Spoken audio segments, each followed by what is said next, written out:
waiting till 9:30 before I start. So, we don't want to start before people have tuned in, Yeah, because people tune in right at 9:30. Oh, exactly. Yeah. See, Are we even sure people tune in? I know we have a couple of listeners. hey, do not ask questions you don't want to know the answer to. Yeah. I know Randy Snyder listens. I know Dan Pomeroy listens. I know Jerry Fleschner listens. And I know Jim Molitor listens. Beyond that, not 100% sure. 2, 1. All right, welcome to KCIM Sports Rewind. It's John Ryan, Jeff Blackman, and Casey Miners with you here. It is 9:30 on the nose, and we're here to talk sports because that's what we do for a full half hour. We fill 30 minutes with sports talk. Relevant? I wouldn't go that far, but, we talk about it. Super Bowl, let's talk about this. Exactly what you thought it was going to be? Casey? No. I don't know. I told Jeff that if both teams could lose, I'd be happy. And it didn't happen, so. That scoreless tie where nobody wins the trophy. Yeah. It just didn't happen. I was rooting for George Kittle, and that was it. That's all I'm going to say. I'm not a fan of either team. I was disappointed that Kansas City won. It wasn't like a big deal to me or whatever. I was working while the game was on, and was able to kind of monitor it. But I will admit, as soon as he caught the ball and crossed the goal line, I'd flip to a different channel. I'm like, I don't need to see the celebration. I don't need to watch it anymore. It was a heck of a good game, though. You do have to say that it was a good game. Non-game related, I want to get your thoughts because people on the internet were very upset with Tony Romo after the game. Did you see this? Yeah, I was irritated with Tony Romo, yes.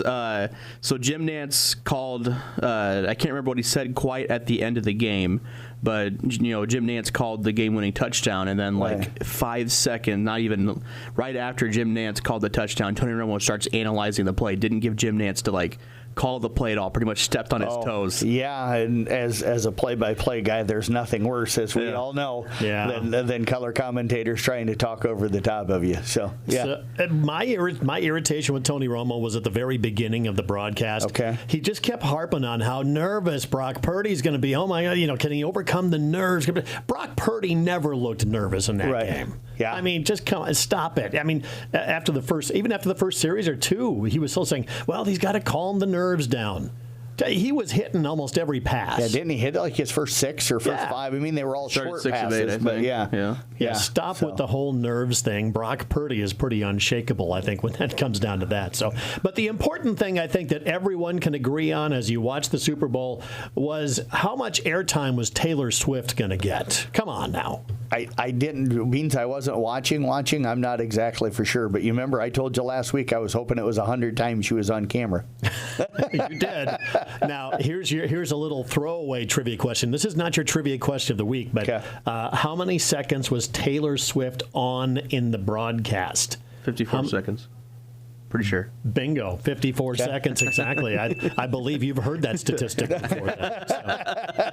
The only reason I know that is because every year when we get together for the Super Bowl, me and my friends, we do this bingo thing, and it's got 25-yard plus pass in the game and different commercials that'll play. And every time you get something on your bingo, you take a drink.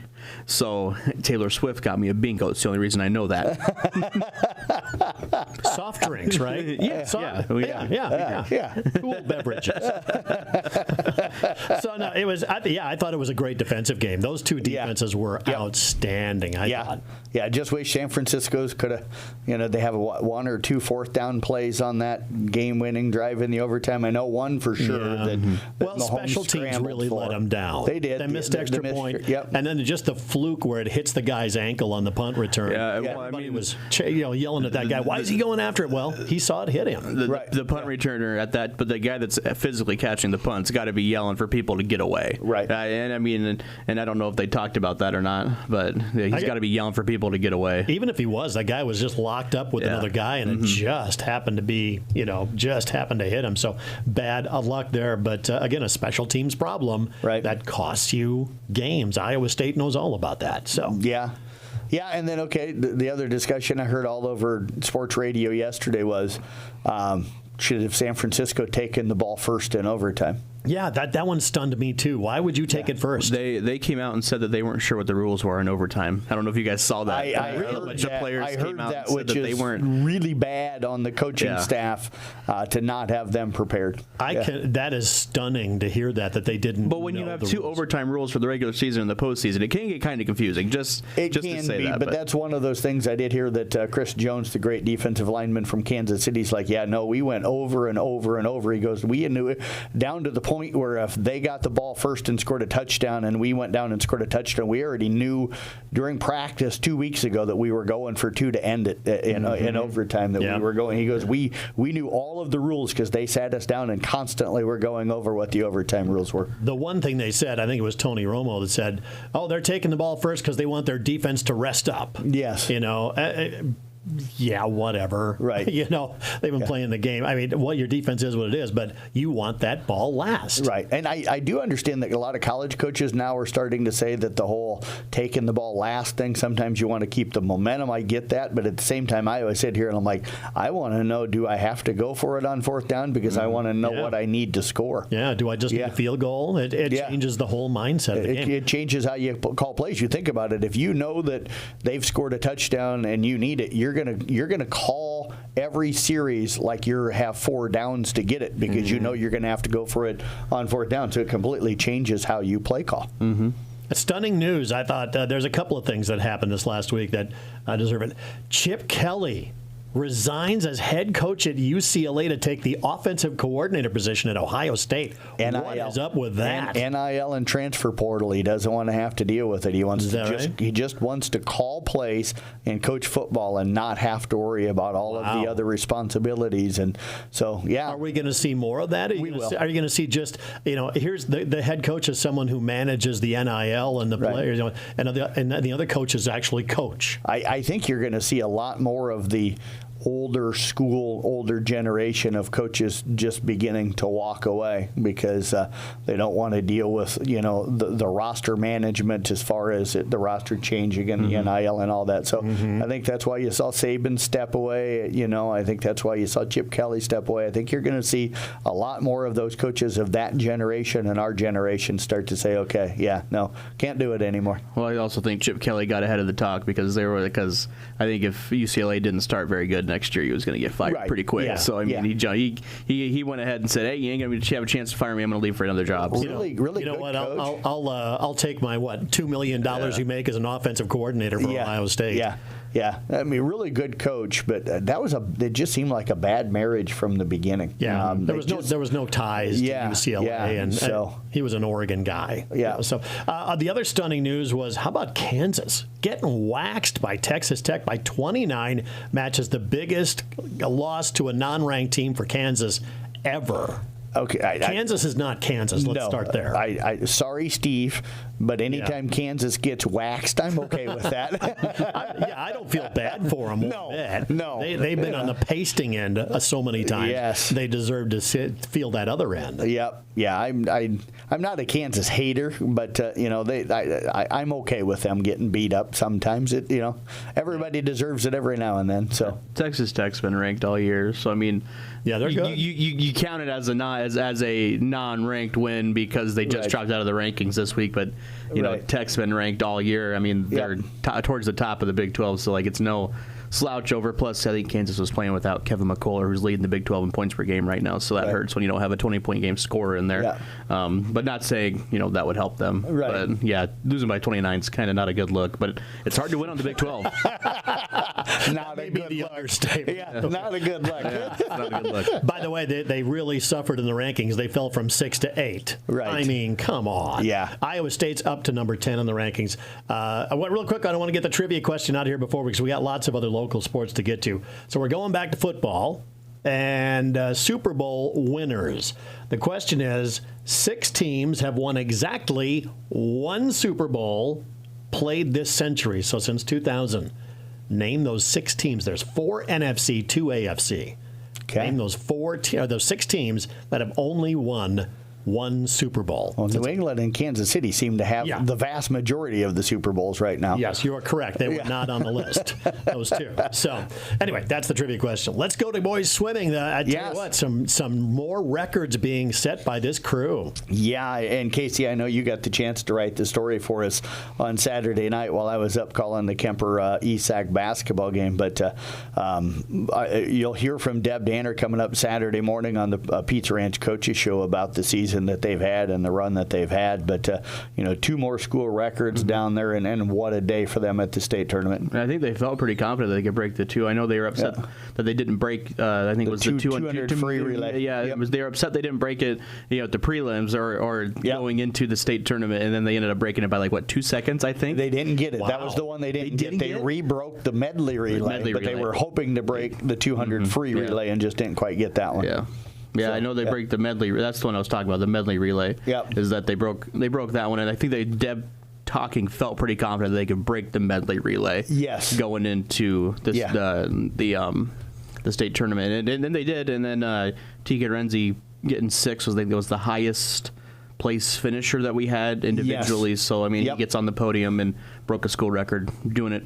So it was really good. Just a great season overall for Carroll. Swam a 50-74 in the 100 back. Heck, that'd be halfway, not even halfway through the first 50 meters for me. So I'd be just jumping off the block. Something like that. Yeah. So talk more about this team. A state tournament coming up and things. That was the state meet. That was the state meet. That was the state meet, yep. So they wrapped up the season or whatever. So, most kids that they've ever sent down, most events that they've ever sent down, finished 15th as a team, their highest finish at the state meet for the boys. So, this is probably going to go down in history as maybe the best season for Carroll boys swimming in their history of the program. So, and this team's losing some seniors, but there's some really good swimmers coming back. So, future looks really good for the boys swim team. And I just think Deb and assistant coach, I can't think of her name right now, but Deb and got district coaches of the year. District coaches of the year. Yep. It just shows the work that they've put in, to get the kids better, and then it shows that it's showing out there in the pool. So and it's a lot of the work that Deb and that staff put in during the off season. I talked with Deb a little bit yesterday, and I said, you headed right into little kids program? She goes, no, I'm going to take this week off, and then next Monday we'll get back into the pool with the little kids programs, and she'll run that little kids program all the way through the summer. Wow. And then she goes right into coaching the girls, and then right into coaching the boys high school team. So she's one of those coaches. The reason why both of her programs are so established and so good is she works it year round. I bet all of her clothes smell like chlorine all the time.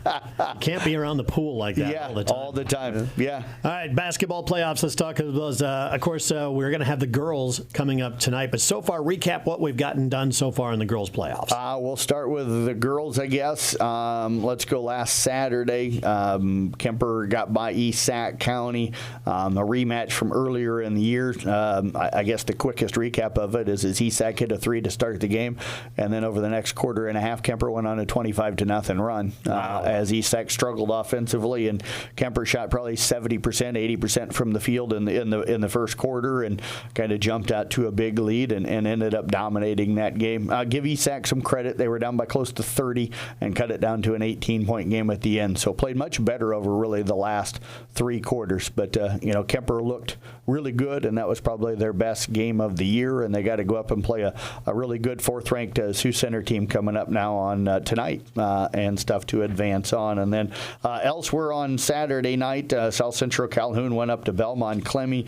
Both offenses really struggled in the game. The Titans got 7 points from Blair Schleichman and Bree Patterson, but they were down 8-2 at the end of the first quarter. Really were in it at halftime. It was a 16-7 game, but ended up falling 42-27 to see their season come to an end. And then Thursday, Casey, we had quite a few teams go down on Thursday night. Yeah, Glidden lost on Thursday That's the game I did. Trying to think of who else. I mean, IK Manning lost a close one. Yes. I don't think a game that anybody really thought that they would be in up there at Collins Maxwell, and they were in it right towards the end. Had a chance to either take it to late. 2 or tie it late.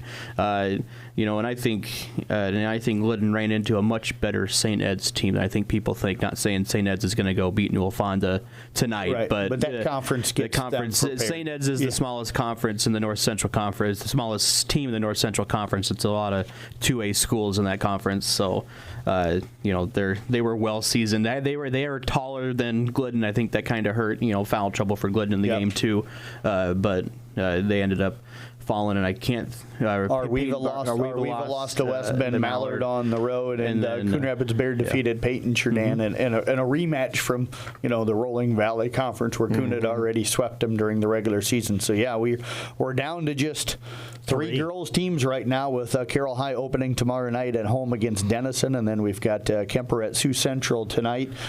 Casey will have the call there, and then Nick Brinks is going to Coon tonight as Coon Rapids Bayard hosts GMG. So still kind of laugh about that region a little bit. You had Peyton Churdan and Coon out of the Rolling Valley. You got Newell Fonda out of the Twin Lakes Conference, and pretty much the entire rest of the region is kind of over by the Meskwaki area. It's North Tama, Meskwaki Settlement, GMG, BMG, Belle Plaine, which is all the way over by Cedar Rapids. So you got the whole alphabet over there. Yeah, pretty much. So, it's been a kind of a tough start for the playoffs for the girls' side of things. And then on the boys, we had Peyton Churdan lost to Woodward Academy on Friday night to end their season. Played well in the first quarter, I think, and then struggled in the first and second quarter, played well in the third. Last night, IK Manning dominant in the second half as they rolled by West Monona, picked up a 61-32 victory. Ross Kuzel had 33, which was 3 off of his career high. Coon Rapids Bayard looked dominant as anticipated, blowing out Griswold 81-30. They were up 28-6 at the end of the first quarter.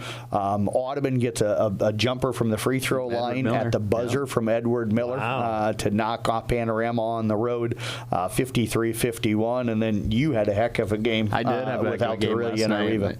It was over here on KCIM, and it was. I think Arweva led 10-11 and didn't lead until the end of the game. They led 58-55 with 10 seconds left. Altarelia hits a 27-foot shot to send the game to overtime, and Arweva's offense struggled in overtime as they ended up losing 67-61. But it was a really good game. It was intense, I think, on the court at times. Both teams had some foul trouble. Both had pretty big players foul out in the game.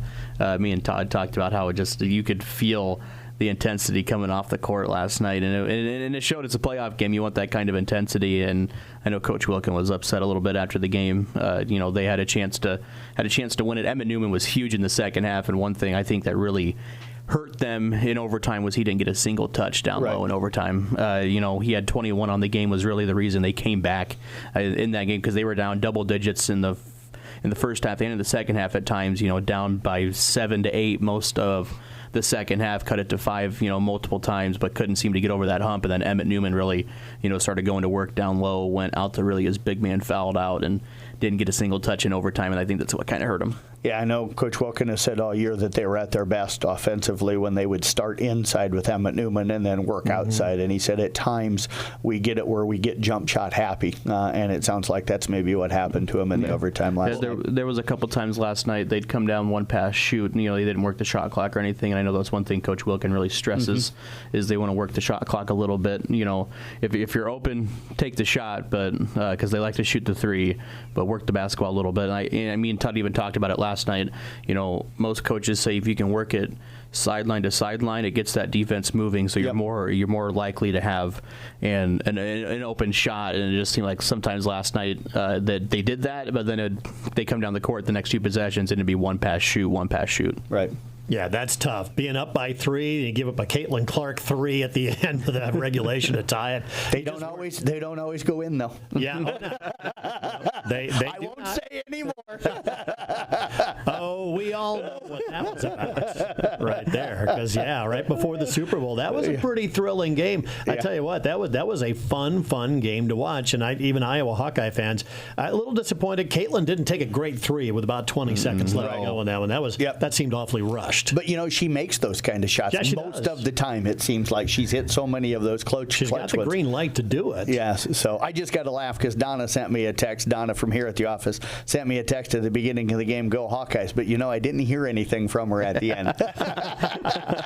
But she will set the record at home, which is great. She deserves to be in front of the home crowd fans for all of that. Now, she can reach the all-time men or women scoring title this year, in fact. Pete Maravich has, I'm not sure where it is, but they're saying by the NCAA tournament, she should have a shot at that record, too. She deserves it. She's a generational player and the greatest player. And there was Nebraska fans that were at the game, I guarantee you, on Sunday that were pulling for her to get the record because they bought the tickets and wanted to see her get the record. Yeah. So, you could kind of see that they were kind of sitting there, they were watching her. Then at the end, they were like, hey, we got a chance to win this one. Then they came to life. Yeah. I will say that, anybody that was walking by my house or outside around my house at the end of that game may have heard me. I was pretty excited. So even my wife wanted to watch that one. Yeah. So that's how strong Caitlin Clark, her pull is in the world of basketball. So, all right, we got to take a break here. Once again, the trivia question: 6 teams have won exactly one Super Bowl this century. 4 NFC, 2 AFC teams. That's your question of the morning. We'll be back coming up here in a few more minutes. Going to be joined by Jeff Honnold. He's going to call some of the state wrestling tournament for us. So that'll be up next here on KCIM Sports Rewind, brought to you by St. Anthony Regional Hospital. As the athletes at your house prepare for hard work and fun of the season, remember that St. Anthony Rehab Services provides physical therapy for any sports injury that may sideline your member of the team. Sports injuries can plague kids of all ages and keep them from playing the sport they love. Athletes will be under the direct supervision of a certified and licensed healthcare professional in the newly renovated sports performance facility. If an injury is keeping your athlete out of the game, call St. Anthony Rehabilitation Services at 794-5000 for sports injury and treatment rehab. I got serious about staying fit just a couple of years ago. Now 5Ks, yoga, and smart nutrition are all part of my weekly routine. Part of my eating right plan? Country Hearth Breads. Natural breads with the whole grains and natural ingredients my body needs to perform at its best. Just a slice of toasted multigrain with peanut butter before a workout, and I'm ready to roll. Country Hearth is the easy choice because it's good for me and great tasting too. Country Hearth Breads, baking our best for you. Love bloom when you give a thoughtful Valentine from Christina's Flowers in Manning. At Christina's, each arrangement is handcrafted and delivered with love and care for your Valentine. Delivery available. Call Christina's Flowers at 655-2004.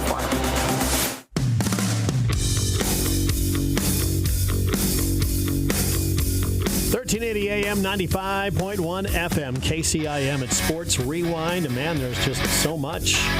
We could do a Jeff Blankman-sized hour if we wanted to. We could, except for I got an interview at 10:20, so I'd have to slip out of here before it's over. So. Jeff has to talk even more sports later on after all this is over with. Ryan North recently announced where he's headed for college, so we're going to there's been a rash of kids announcing all this. Yeah, go to the College Corner on the website at sports.1380kcm.com. We posted several interviews in the last couple of weeks and got another one coming up later today. I think texted you last night. Xander Richards from Mike came in and just committed to Briarcliff too, so that's going to be another one we'll have coming up. We're going to have to reach out to him. May not be able to reach out to him this week. Little bit busy going on because you're going to be heading over to state wrestling. Before we get to that, go back and tell us, Caitlin Clark, next game. When is the next game at home, Casey? Thursday. And Alan Hollos is listening. I forgot that he's we've got another fan. Yeah, we do. But, awesome. Thank you, tuning in, Alan. Yeah, we're going to hit double digits for listeners sometime. And I agree with him 100%. But he sent me a Facebook post here in text that said that tickets are now going for $10,000 over at the Iowa-Michigan game and stuff for courtside tickets. The cheapest tickets right now are around $110. It says they're averaging, though, the average ticket is $500 now to go to the basketball game on Thursday to see Caitlin Clark break that record. Second highest ticket WNBA or NCAA women's basketball in history going on Thursday in Iowa City. And I guarantee you by Thursday they'll probably be higher. Oh, There'll be some that will be higher than that. So yeah, if you've got that kind of money to burn, you don't deserve that much money. Just to spend $10,000 on a courtside ticket. You are spending that poorly. I have nothing against Caitlin Clark. I want to see her break the record too, but I'm more than happy to watch on my TV. Yeah, I got a 65-inch TV in my house. It's just fine by me. Yeah, agreed. All right, let's talk a little wrestling. He's got to save his voice for the state wrestling tournament, so we can't make him talk too much. So only yes or no questions for Jeff Honnold joining us on the phone right now. Hey, Jeff, what's happening? Yes. There's the yes or no answer for you right there. Let's talk a little bit about wrestling. Jeff Blankman, a lot of kids that are going to be heading down to Des Moines. Yeah, 18 of them going to be heading down there. We've got 8 from Carroll High, 5 from Kemper. 1 from Audubon, and then 2 each from South Central Calhoun and East Sac.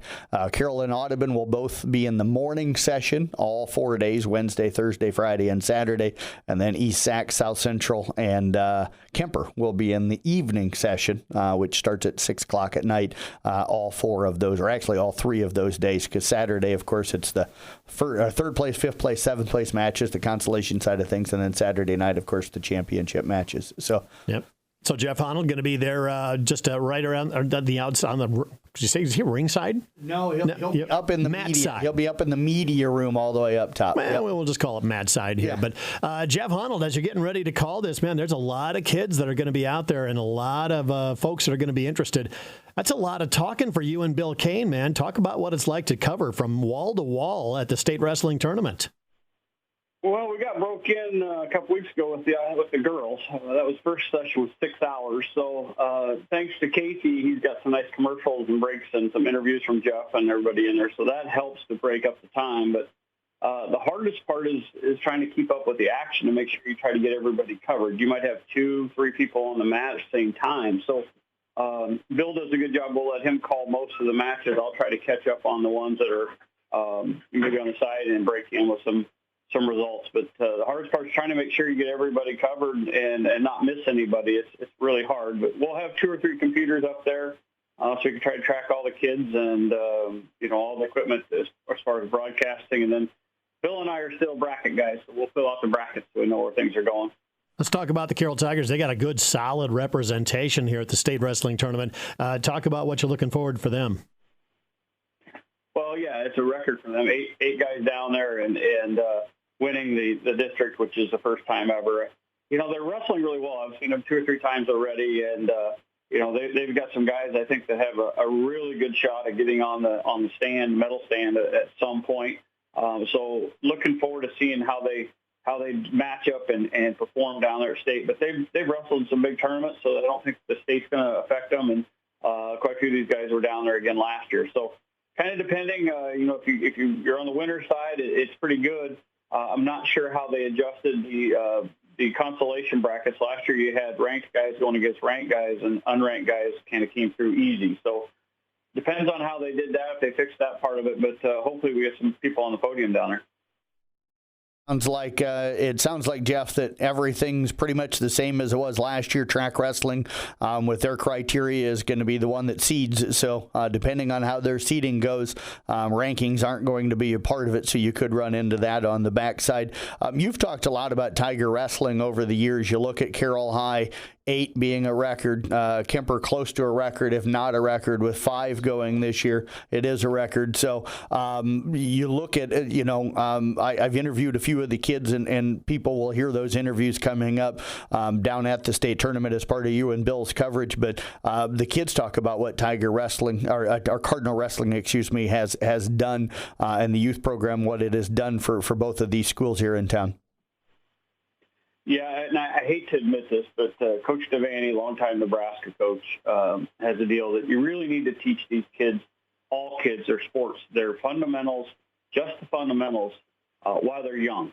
He contends that before the synapses close, before they hit puberty, it's easier to teach them, which I would agree, because I can't be taught anything right now. But teaching those kids the fundamentals, just the takedowns, the half Nelsons, just the basic wrestling when they're young, makes it so much better when they get older. And you get older, you're refining it, you're doing some other moves, you're picking some things up, but the other stuff just comes instinctively to you. And I think that's what you're seeing now with both Carroll and Kemper and some of the area schools that have kids come to Cardinal wrestling. They're just wrestling. They're not. You can see they're not thinking. They're out there just kind of going through it, and if something comes up, they hit it. They're not having to strategically plan things out, and if it doesn't go their way, they struggle. They can adapt and come through it. And that was kind of like the old days here at Coon Rapids when we had them starting at second grade and what have you. And that's, I think, the key to any sports program right now, and that's what we've kind of lost, is that teaching them the fundamentals when they're young, not worrying about wins, losses, tournaments, what have you, but just getting the knowledge base of these kids so that when you get to going, they're set for life. Jeff, I think there's one question on everybody's mind out there that, these sessions are 3-4 hours long. Have you ever worked that much in your entire life? Yeah, 2 weeks ago when I did the girls, 6 hours. I mean, holy cow, I thought I was going to die. Then come back with a 3 hour. But it's radio, as you know. It's not a lot of work. You don't really have to think. You just have to speak. It's mentally taxing work. Come on. I will give that. It is going to be mentally taxing. And then to come back, here's the funny little secret. So we get a larger suite, so all three of us can be in the same room and not have to use the same bed. But Blankman's up typing until 3 in the flipping morning, so we always have a light on, or you hear him talking to Casey. I woke up the other day at 1:30, and him and Casey were carrying on a conversation on speakerphone. So you don't get a lot of rest at night because you always hear him talking, and then all of a sudden his voice gets loud because he's trying to cover up the snoring on his sports reports. So it's always interesting traveling with Jeff because you never know what time he's going to finally go to bed. And we really are up about 6:30 every day, so he might be running on a couple hours of sleep. It's just part of it. But I guess the one comment I've got for you here, Honnold, was I thought it was one-word answers, man. You've wore out your entire voice here in just the last 5 minutes. Yeah. Well, I got to go out. I'm going to go out and swear at some cows today, too, so I'm sure I'll get it worn out a little bit more. Yeah, go blow out that voice doing that. So, Jeff, we're going to cut out here. We're running out of time very quickly, but we look forward to you and Bill Kane and the call on the state wrestling tournament. And do we have time to kind of quickly run through everybody, Jeff? Is that qualified, or do we want to? Yeah, I can do that here real quick. Sorry, I can't pull them right off the top of my head, but from Kemper, Casey could. Yeah, I know. We're going to have Caleb Hoffman. He's a lot younger than I am. Jake Earlbeck, also Tate Barrett, Bryce Wiskus, and Kobe Pierce going from Kemper. You've got Brock Natras and Nayland Galbronson from South Central Calhoun, Charlie Veit, and also Braden Burns, from East Sac County. Carroll High knows the one they've got 8. They sent 132 or 126 Beckett Hagan, so 132 Levi Dirks.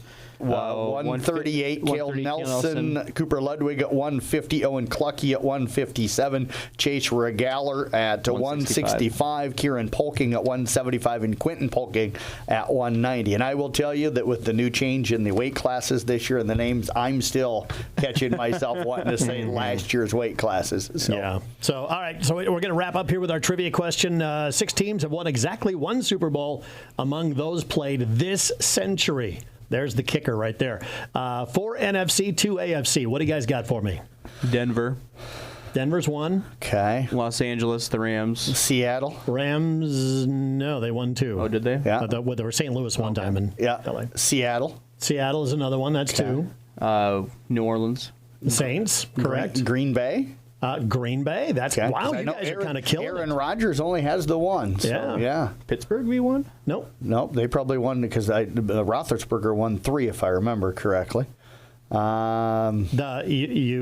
mentioned the very first team. That quarterback won with another team. Oh, who did I mention? Oh, Indianapolis. Yep, the Colts. Yeah. That's 5, and there was 1 more remaining. Wow. Giants. No, they won 2. Same division. Same division. Philadelphia. There it is. There's the Eagles. And by the way, Jeff Honnold, you only got 1 of the 6. So wrong, and wrong. It's because he used all of his words on the interview. Yeah, boy. I don't know what we're going to get tomorrow out of him, though. That is hopefully horse. That is KCIM Sports Rewind for this week. Catch a podcast available on the website here in just a few more moments.